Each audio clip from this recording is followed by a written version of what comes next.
Good morning students. In the previous session we were dealing about the bacterial diseases. So hope you all have learned the bacterial diseases. I will post you a question paper on bacterial diseases. Write the test sincerely, correct it by yourself and send it. Now moving on to the viral diseases. Virus. Virus is a familiar term that is threatening the whole world now. What does the word virus means? Virus means poison.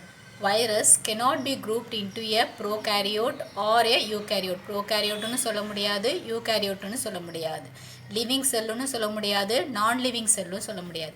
ஏன்னா அது வந்து ரெண்டுத்துக்கும் நடுவில் ஒரு complete செல்லாகவே இருக்காது. ஏன்னா எல்லா செல்லுமே they carry out the metabolic activities.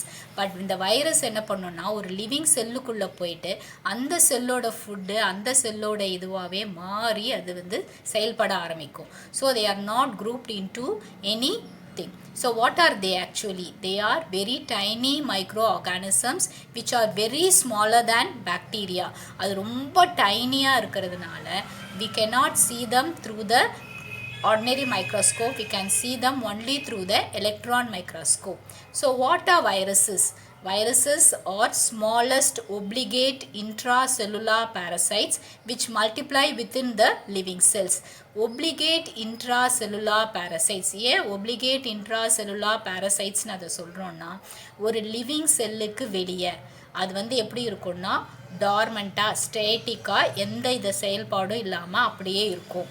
But வந்து ஒரு நான் லிவிங் செல் மாதிரி. பட் ஒரு லிவிங் செல் அதுக்கு ஒரு ஹோஸ்ட் செல்லு கிடச்சிடுச்சு. அது ஒரு அந்த ஹோஸ்ட் செல்லு ஹியூமன் பீயிங்ஸாக இருக்கலாம், ஏதாவது அனிமல்ஸாக இருக்கலாம், மோஸ்ட்லி மேமல்ஸ், பிளான்ஸ், இன்செக்ட்ஸாக இருக்கலாம், ஃபிஷ்ஷஸாக இருக்கலாம், அண்ட் ஈவன் பாக்டீரியா. ஸோ ஒரு லிவிங் செல்லுக்குள்ளே போன உடனே என்ன பண்ணுன்னா அந்த லிவிங் செல்லுக்குள்ளே போய் மர்ஜ் பண்ணி அந்த லிவிங் செல்லாகவே சேர்ந்து மல்டிப்ளை பண்ண ஆரம்பிக்கும். அதனால தான் வந்து அதுக்கு ஒரு ஹோஸ்ட் செல் இருந்தால் தான் அதால் வந்து வாழவே முடியும். அதனால தான் வந்து என்ன சொல்கிறோன்னா அதை ஒப்ளிகேட் இன்ட்ராசெல்லுலார் பேரசைட்ஸ் அப்படின்னு சொல்கிறோம். ஸோ இந்த வைரஸ் வந்து லிவிங் ஹியூமன் பீயிங்ஸில் இருக்கும், அனிமல்ஸில் இருக்கும், பிளான்ஸில் இருக்கும், இன்செக்ட்ஸில் இருக்கும், ஃபிஷ்ஷஸ்னு இருக்கும். Even they'll be in the bacteria. ஏன்னா பாக்டீரியாலையும் வந்து சில இது வந்து அந்த பாக்டீரியோஃபேஜஸ் அந்த மாதிரி bacteria viruses which go and live in the பாக்டீரியாவை நம்ம என்னென்னு சொல்வோம்னா bacteriophages. Next moving on to the structure. So structure பார்த்தீங்க அப்படின்னா ஒரு எல்லா இதுலேயுமே என்ன இருக்கும், ஒரு நியூக்ளியஸ் இருக்கும் அந்த மாதிரி செல்லில். பட் இதில் வந்து என்ன இருக்கும்னா ஜஸ்ட் வந்து they'll be having the genetic material. So இந்த ஜெனட்டிக் மெட்டீரியல் டிஎன்ஏவாக இருக்கலாம் இல்லை ஆர்என்ஏவாக இருக்கலாம். பட் ரெண்டுமே இருக்காது. But they will not be having both DNA R RNA. They'll be having only DNA R RNA but never both. So இந்த genetic மெட்டீரியலை surround பண்ண மாதிரி they will be having the capsid. So in the capsid they are made up of the protein units called as the capsomeres. So இவ்வளவுதான் ஒரு வைரஸோடதே. சில வைரஸ்ல பார்த்தீங்கன்னா apart from this capsid they will be having an envelope. ஒரு இதோட சேர்ந்து ஒரு envelope இருக்கும். அந்த மாதிரி வைரஸஸை enveloped viruses சொல்லுவாங்க. இந்த மாதிரி ஒரு எக்ஸ்ட்ரா envelope இல்லாததை வந்து ஒரு naked virus அப்படின்னு சொல்லுவாங்க. ஸோ இந்த ஸ்ட்ரக்சரை பார்த்தே இப்போ தெரிஞ்சுக்கலாம். ஏன் வந்து அதை வந்து ஒரு லிவிங் செல்லாவோ இல்லை நான் லிவிங் செல்லாவோ ஒரு ப்ரோகேரியோட்டாவோ யூகேரியோட்டாவோ நம்ம ஏன் வந்து அதை கிளாஸிஃபை பண்ணல அப்படின்னு சொல்லியிருக்கலாம். So usually a virus will be having genetic material DNA or RNA. and the DNA or RNA will be surrounding by the protein coat that is called as the capsid. இந்த capsidல உள்ள units name வந்து capsomeres. So often நம்ம என்ன கேட்டு சொல்லியிருக்கோம், நமக்கு ஒரு கோல்டோ இல்லை ஃப்ளூவோ கேட்ச் பண்ணிச்சுன்னா நம்ம என்ன சொல்லுவோம், we have a viral infection அப்படின்னு சொல்லுவோம். ஸோ இந்த viral infection, so how we get this viral infection, இந்த வைரல் இன்ஃபெக்ஷன் எப்படி நமக்கு வருது. ஸோ இப்படி தான் இருக்குது ஒரு செல் ஸ்ட்ரக்சர். ஸோ இந்த செல் ஸ்ட்ரக்சர் என்ன பண்ணோம், நம்மளுடைய ஸ்கின்ல ஒரு சர்ஃபேஸில் ஒரு செல்லுக்குள்ளே இது போகும். So they go and attach itself to the host cell. ஒரு ஹோஸ்ட் செல்லுக்குள்ளே போகும். நெக்ஸ்ட் என்ன பண்ணோம், அதுக்குள்ளே போய் என்டர் பண்ணும், அதை பெனிட்ரேட் பண்ணி உள்ளே போகும். உள்ளே போன பிறகு என்ன பண்ணுன்னா இந்த அவுட்டர் கோட் இருக்குல்ல, அந்த அவுட்டர் கோட் வந்து அப்படியே ரிமூவ் ஆகிடும். ஸோ அதுதான் அன்கோட்டிங் சொல்லுவாங்க.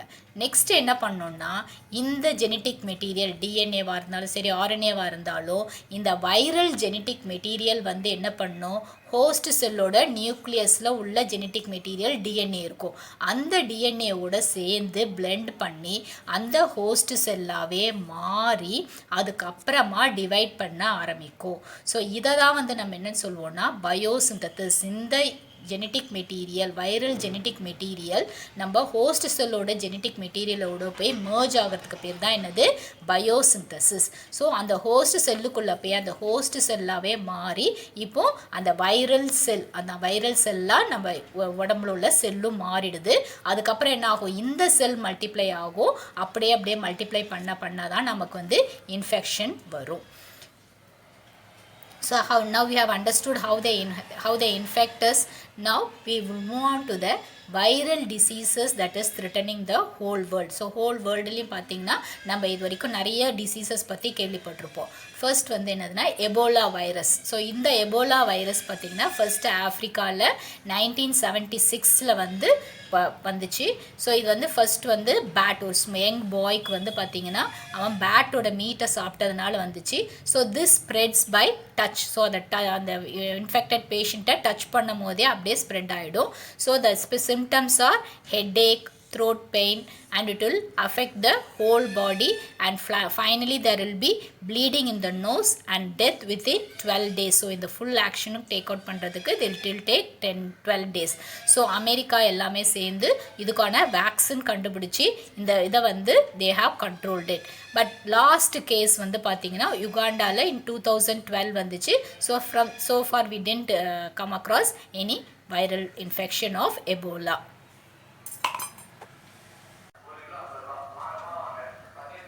Next நம்ம பார்க்க போகிற disease SARS, Severe Acute Respiratory Syndrome. So first it was found in China. Within a week it spread to Hong Kong and 37 countries in November 2002. So the symptoms are temperature above 100 degree and then cough, and then it will affect the whole body. Finally it was treated and then eradicated. Next virus is the Lassa virus. It was found first in 2012 in West Africa. It was found to come from rats. Then the symptoms are cough, headache, and this also affects the whole body. This disease was eradicated in the year 2013. Next is the Nipah virus. Nipah virus is a zoonotic virus. What do you mean by zoonotic virus? Virus which are transmitted from animals to the humans. So mostly mammals கிட்டந்தா வருது. So these viruses which are transmitted from animals to humans are called as the zoonotic viruses. It is an important landmark. So it is also spread by the contaminated food. So next, what are the symptoms for it? It causes the asymptomatic infection. Asymptomatic infection means without any symptoms. So ஒவ்வொரு டிசீஸ்க்கு ஒரு characteristic symptom இருக்கும், அந்த symptom இல்லாமலும் இருக்கலாம். From then it will lead to the acute respiratory illness. Acute respiratory illness is first it may affect the throat and it may cause a simple cold like that. Then slowly it will affect the whole lungs and affect the respiratory system. So that is the acute respiratory illness. And encephalitis. Encephalitis is abnormal consciousness. So consciousness வந்து ப்ராப்பராக இருக்காது. So that is encephalitis. So that is the symptoms for Nipah virus. So this is one important to mark. So இதுக்கு என்ன எழுதலாம்னா, Nipah virus is a zoonotic virus transmitted from animals to humans and also contaminated food. So இந்த Malaysia from bats-ன்றது நான் extra information உங்களுக்கு கொடுத்துருக்கேன். Causes a range of illness from the asymptomatic infection to the acute respiratory illness and encephalitis. இது வரைக்கும் எழுதினாவே போதும். So zoonotic viruses அப்படின்னா என்னது, அனிமல்ஸ்லேருந்து human பீயிங்ஸ்க்கு வரதவை இதை வந்து என்ன சொல்வோம், ஜூனோட்டிக் வைரஸஸ்ன்னு சொல்லுவோம். ஸோ இதுக்கு எக்ஸாம்பிள் வந்து Nipah virus. So next is swine ஃப்ளூன்றது என்னதுன்னா நம்ம பன்றி காய்ச்சல் அப்படின்னு சொல்லி கேள்விப்பட்டிருக்கீங்க. So first it was recognised in 1919 in ஸ்பெயினில் வந்து இதை கண்டுபிடிச்சாங்க. இட் இஸ் எ பேண்டமிக் அப்படின்னா என்னதுன்னா spreading throughout the world. So world ஃபுல்லாக பரவி வரதை வந்து பேண்டமிக் சொல்லுவாங்க.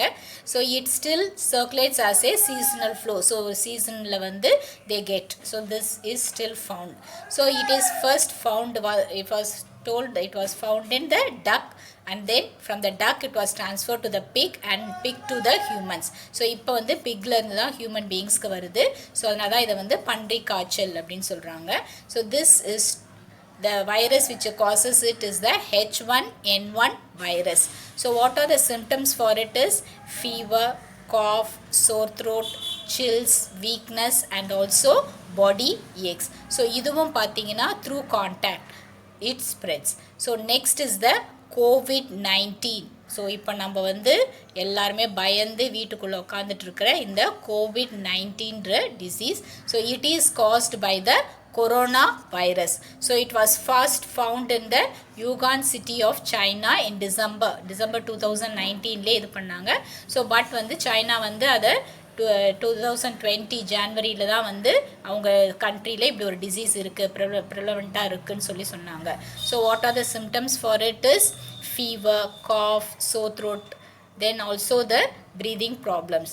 So வறட்டு இருமல், தும்மல் இது எல்லாமே இருக்கும், ஃபீவர் இருக்கும். பட் இப்போது இந்த டிசீஸும் வந்து நிறையா வந்து டெஸ்ட் பாசிட்டிவ் கேசஸில் பார்த்தீங்கன்னா it is also told to be asymptomatic. So without any symptoms, எந்த சிம்டமும் இல்லாமலும் நிறைய பேருக்கு பாசிட்டிவ் காமிச்சிருக்கு அப்படின்னு சொல்லியிருக்காங்க. அதனால தான் இது வந்து அதிகமாக பரவுறதை வந்து நம்மளால் வந்து கண்டுபிடிக்க முடியறதில்ல, அப்படி கண்ட்ரோல் பண்ண முடியலை அப்படின்னு சொல்லியிருக்காங்க. So for this the main thing we have to do is we have to be very cautious. So இதுக்கு சைனா வந்து இப்போ ஒரு நிறைய கண்ட்ரீஸ் வந்து இதுக்கான வேக்சின் வந்து இன்வென்ட் பண்ணுற இதில் முயற்சியில் இருக்காங்க. சைனா வந்து இதுக்கான வேக்சின் வந்து நாங்கள் கண்டுபிடிச்சிருக்கோம், நாங்கள் வந்து மங்கீஸில் இது சக்ஸஸ்ஃபுல்லாக இருந்திருக்கு, ஹியூமன் பீயிங்ஸில் ட்ரை பண்ண போகிறோம் அப்படின்னு சொல்லியிருக்காங்க. ஸோ எந்த அளவுக்கு வந்து தட் இஸ் பாசிபிள் அப்படின்றது we have to wait and see. So stay home, stay safe, do your works. உங்களுடைய ஒர்க்கை வந்து கரெக்டாக படிங்க. ஸோ இதில் வந்து நான் ஜென்ரலாக உங்களுக்கு வைரஸஸை பற்றி நிறைய இன்ஃபர்மேஷன் கொடுத்துருக்கேன். இதில் வந்து உங்கள் புக்கில் கொடுத்துருந்த சில வைரல் டிசீசஸ் நெக்ஸ்ட் செஷனில் நம்ம பார்ப்போம். ஸோ இதில் ஃபஸ்ட்டு நீங்கள் படிக்க வேண்டியது என்னதுன்னா Nipah virus and swine flu. So write the test which I give and then send it in the WhatsApp. Thank you children.